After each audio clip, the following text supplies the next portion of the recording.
نحمدہ و نصلی علی رسولہ الکریم، اما بعد۔ ہمارے اس ختم نبوت کورس کے 2 سبق مکمل ہو چکے ہیں اور آج ہمارا تیسرا سبق ہے۔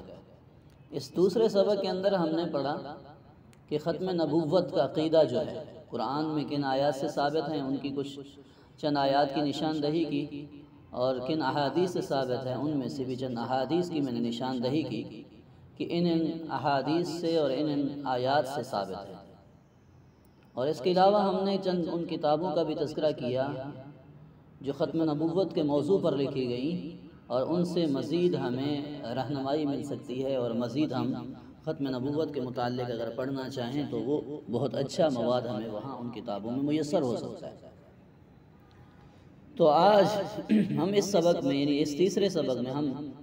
پڑھیں گے کہ خاتم النبیین کا معنی قادیانی کیا کرتے ہیں، وہ کیا اس کے اندر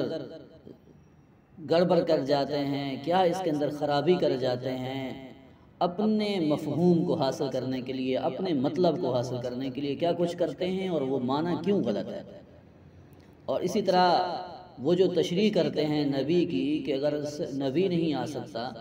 تو وہ تو مرزا تو ذلی اور بروزی نبی تھا، وہ اس لیے اس کا تو قرآن میں یا احادیث میں کوئی انکار نہیں ہے۔ اور اسی طرح اجرائے نبوت، یعنی نبوت کے جاری رہنے پر جن آیات اور احادیث سے وہ استدلال کرتے ہیں، ان کا بھی ہم جواب دیں گے۔ سب سے پہلے تو وہ جو قادیانی معنی کرتے ہیں خاتم النبیین کا، وہ یہ کہتے ہیں، یعنی یہ حقیقت الوحی ان کی کتاب ہے، اسی طرح خزائن میں بھی وہ معنی کرتے ہیں، کہتے ہیں خاتم النبیین کا معنی نبیوں کی مہر، یعنی پہلے اللہ تعالیٰ نبوت عطا فرماتے تھے، اب حضرت صلی اللہ علیہ وسلم کی اتباع سے نبوت ملے گی۔ جو شخص رحمت دو عالم صلی اللہ علیہ وسلم کی اتباع کرے گا، آپ صلی اللہ علیہ وسلم اس پر مہر لگا دیں گے تو وہ نبی بن جائے گا۔ آؤ جی، یہ مرزا کی تشریح ہے خاتم النبیین کے لفظ کہ اتباع کی وجہ سے نبوت ملے گی، اور ملے گی کیسے کہ آپ صلی اللہ علیہ وسلم اس پر مہر لگا دیا کریں گے۔ سب سے پہلی بات یہ ہے کہ اتنی کامل اتباع آپ کے بعد صرف اس مرزے نے کی ہے کہ جو آپ صلی اللہ علیہ وسلم نے بالفرض اگر ہم یہی معنی مان لیں تو مرزے پر جا کر مہر لگی ہے کہ یہ اتنا متبع تھا۔ اور دوسری بات یہ ہے کہ یہ معنی جو ہے یہ محاورات عرب کے بھی خلاف ہے، جیسے آخر القوم یا خاتم المہاجرین کا اب کیا معنی بنے گا کہ خاتم المہاجرین کا معنی یہ ہے کہ آئندہ کے جو مہاجر ہوں گے وہ اسی کی مہر سے بنتے چلے جائیں گے۔ اسی طرح اس نے خود، یعنی مرزا قادیانی نے خود اس خاتم النبیین کا معنی کیا ہے اپنی اسی روحانی خزائن کے اندر صفحہ 431 جلد 3 میں، اور ختم کرنے والا نبیوں کا، یعنی خود وہ پہلے اس نے مانا، پھر اس کا دماغ ذرا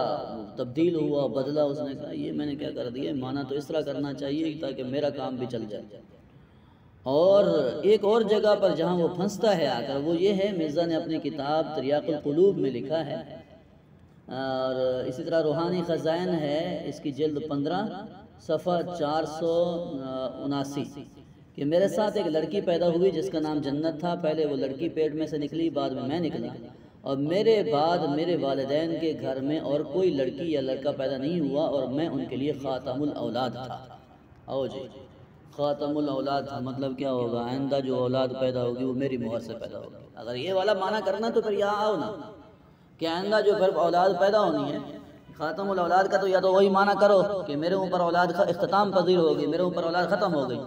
اگر وہ والا معنی کرتے ہو جو تم نے خاتم النبیین کا کیا ہے تو پھر یہاں پر بھی وہی والا معنی کرو نا، خاتم الاولاد کا، اولاد کو ختم کرنے والا، مطلب آئندہ جو اولاد ہوگی وہ میری مہر سے پیدا ہوگی۔ یہ والا معنی پھر یہاں پر لاؤ،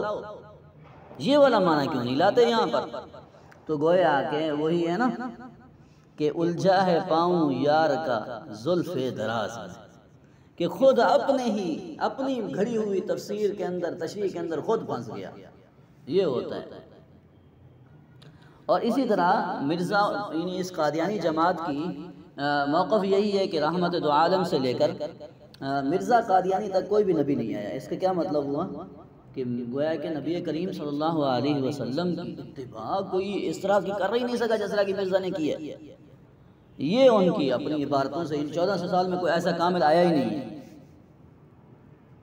بہرحال،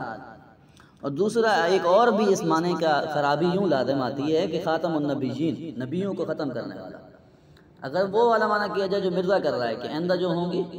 وہ حضور کی یعنی مہر سے نبی بنیں گے، تو اس کا مطلب ہوا کہ آپ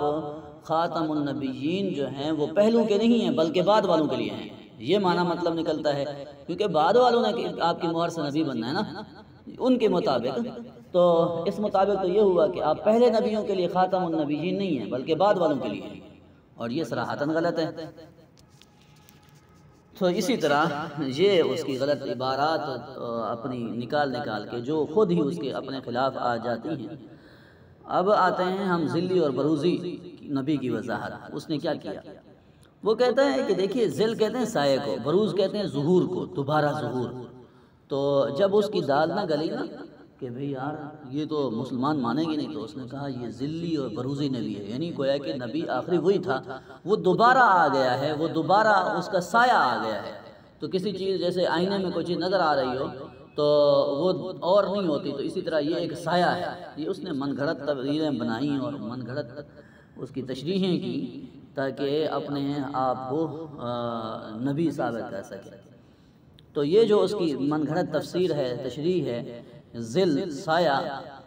میں حضور کا نعوذ باللہ سایہ ہوں اور میں دوبارہ آیا ہوا ہوں، اس کا کہیں بھی قرآن میں، کہیں بھی احادیث میں اس کا کوئی ثبوت نہیں ملتا اس جیسی باتوں کا کہ بھئی کسی کو سایہ جو ہو وہ بعد میں آ جائے۔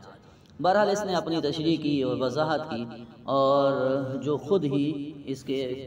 اپنے مطلب اور مفہوم لینے کے لیے اس نے کوشش کی ہے، لیکن کہیں بھی اس کی یہ چیز صحیح ثابت نہیں ہو سکی۔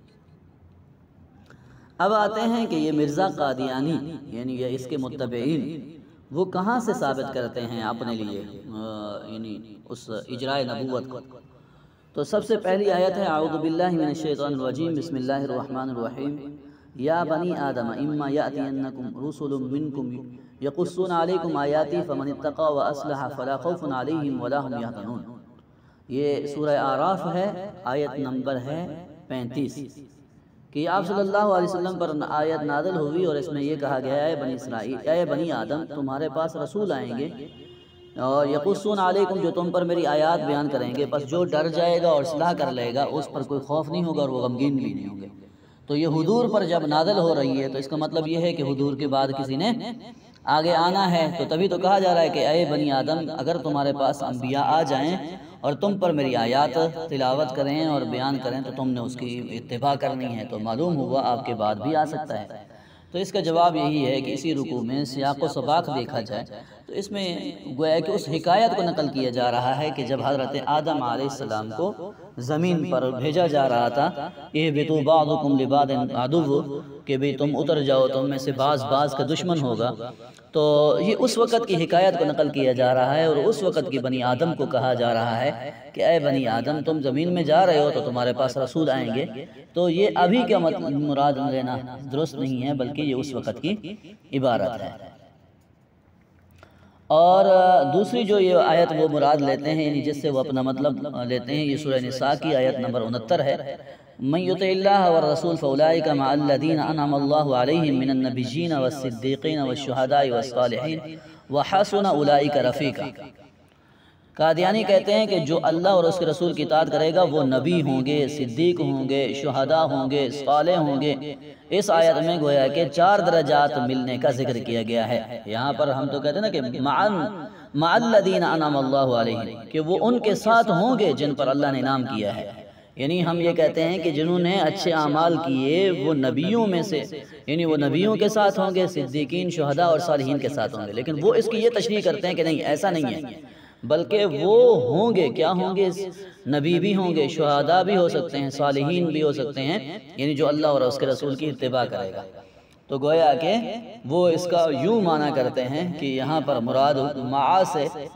گویا کہ عین ہے، ہو جانا ہے، تو یہ بھی اس کی غلط تفسیر ہے، غلط اس کی تشریح کرنا ہے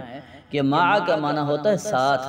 یعنی قیامت کے دن آخرت میں وہ ان کے ساتھ ہوں گے، نہ کہ یہی بن جائیں گے اطاعت کرنے کی وجہ سے۔ اور اسی طرح وہ احادیث میں سے کس سے لیتے ہیں معنی تشریح، وہ وہی لیتے ہیں احادیث میں بھی وہ بہت گڑبڑ کرتے ہیں، اور وہاں احادیث سے بھی یہی اپنا معنی اور مطلب لینے کی پوری کوشش کرتے ہیں۔ بہرحال اور بھی آیات ہیں جن پر موجود، یعنی جن پر ان کی وہ ہے، جیسے اب احادیث دیکھ لیجئے، ان میں ہے لو عاش ابراہیم، لو عاش ابراہیم کہ اگر ابراہیم زندہ ہوتا، لکانا صدیقا نبیا تو وہ صدیق سچا نبی ہوتا۔ اس سے استدلال کرتے ہیں کہ آپ صلی اللہ علیہ وسلم نے اپنے بیٹے ابراہیم کی وفات پر یہ کہا تھا۔ لیکن یہ روایت جس کو قادیانی اپنے استدلال کے طور پر پیش کرتے ہیں، تو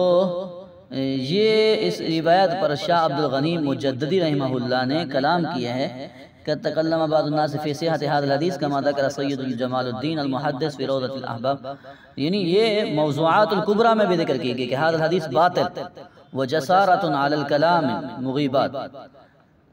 تو یہ حدیث کا بھی کہیں ثبوت نہیں ملتا، اور یہ ضعیف حدیث ہے، متروک الحدیث ہے، یعنی جو راوی اس کے اندر موجود ہیں وہ ثقہ نہیں ہیں۔ بہرحال یہ ایک وہی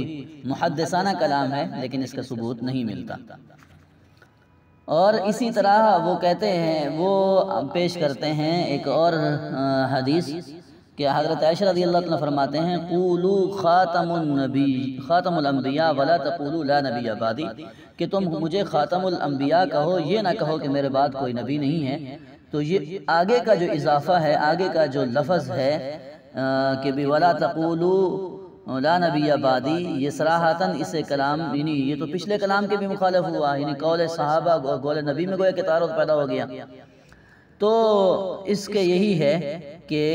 اس طرح کی منسوب کرنا حضرت عائشہ رضی اللہ تعالیٰ عنہ کی طرف یہ الفاظ، عنہا کی طرف یہ الفاظ، یہ جائز نہیں ہیں، اور اس طرح کے الفاظ ثابت نہیں ہیں۔ بہرحال اس پر پھر محدثانہ کلام ہو جائے گی، لیکن ان سے وہ کوشش کرتے ہیں ثابت کرنے کی ان باتوں کو۔ تو یہ کچھ ان کے اجراء نبوت پر آیات یعنی کی کوشش کرتے ہیں، تو ان کی مزید تشریح بھی تعبیر کی پڑھی جا سکتی ہے، لیکن یہ ہے کہ یہ ان کا غلط مطلب مراد لینا ہے، جو کہ صراحتاً قرآن و سنت اور تفاسیر اور امت کے اکابر کی تشریحات کے خلاف ہے، جسے پوری امت رد کر چکی ہے۔ السلام علیکم۔